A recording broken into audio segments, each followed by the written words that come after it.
Simplissime, des recettes fraîches et surtout très faciles. Souvent, quand on lit un texte de philosophie, ça nous paraît incompréhensible et ça ressemble un peu à ça. To fully understand poetry, we must first be fluent with its meter, rhyme, and figures of speech. Then ask two questions. One, how artfully has the objective of the poem been rendered? And two, how important is that objective? Question 1 rates the poem's perfection. Question 2 rates its importance. If the poem's score for perfection is plotted on the horizontal of a graph, and its importance is plotted on the vertical, then calculating the total area of the poem yields the measure of its greatness. A sonnet by Byron might score high on the vertical, but only average on the horizontal. A Shakespearean sonnet, on the other hand, would score high both horizontally and vertically, yielding a massive total area, thereby revealing the poem to be truly great.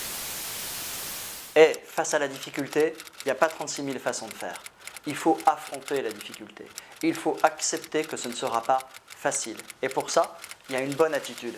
Elle consiste à se mettre dans de bonnes conditions pour travailler et à commencer par se retrousser les manches parce qu'on sait qu'il va falloir mettre les mains dans le cambouis. Alors, si vous êtes prêts, on va pouvoir continuer. Ok ?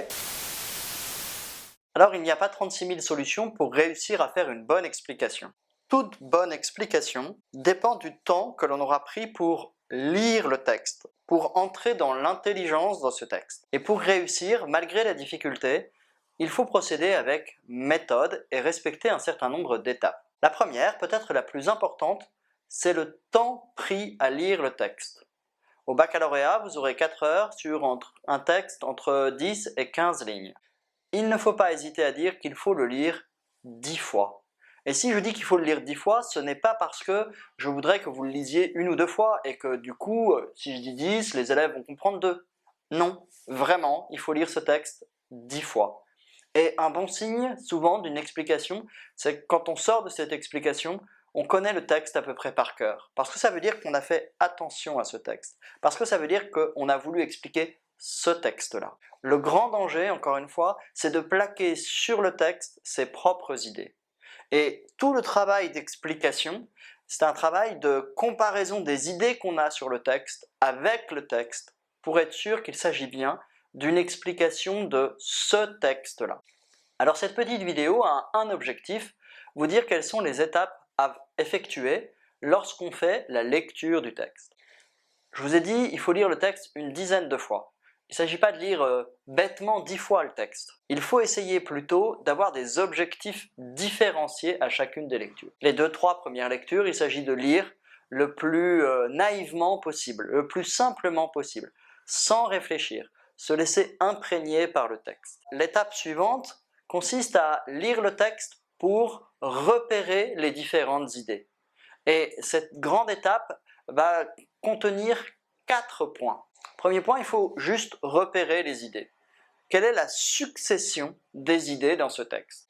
Une fois qu'on a repéré les idées, il faut reprendre chacune des idées et repérer les concepts qui sont à l'intérieur de chacune des idées. Et souvent, une idée, ça peut se définir comme étant une articulation précise de 2 concepts. Donc, rechercher les concepts principaux de chaque idée. Une fois que les concepts sont repérés, il faut essayer de voir les liens entre ces concepts, les articulations. Est-ce qu'ils sont mis dans une opposition? Est-ce qu'ils sont mis dans un rapport de hiérarchie? Quelle est l'articulation? Quel est le lien que l'auteur pose entre ces 2 concepts? Troisième étape, il s'agit de comprendre alors que veut dire l'auteur par ces concepts. Ça, c'est une étape essentielle. C'est l'étape d'analyse des concepts. C'est l'étape par laquelle on va pouvoir donner du sens au texte.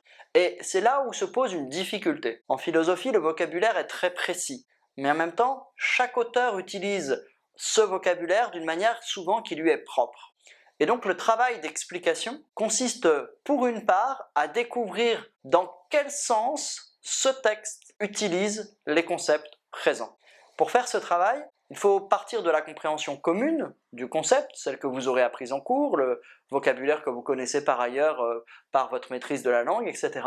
Et vous demander si, quand on donne ce sens à ce concept, cela permet de bien comprendre l'auteur.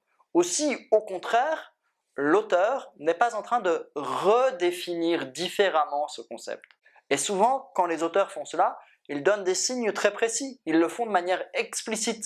Et donc il faut bien se demander qu'est-ce que ça veut dire ce concept-là, dans ce texte-là, dans ce contexte-là, pour cet auteur-là. Ça, c'est une étape un peu délicate. Quand il y a des concepts, souvent vous avez eu des cours, vous avez eu des préconnaissances sur ces concepts. Et le risque, c'est toujours de plaquer sur le texte un sens qui n'est pas celui du texte. Donc soyez très vigilants.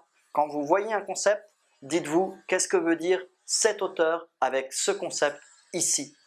Servez-vous de vos connaissances, évidemment qu'elles sont très utiles, mais vérifiez bien que c'est bien ce que veut dire le texte. Ça, c'est vraiment un travail essentiel.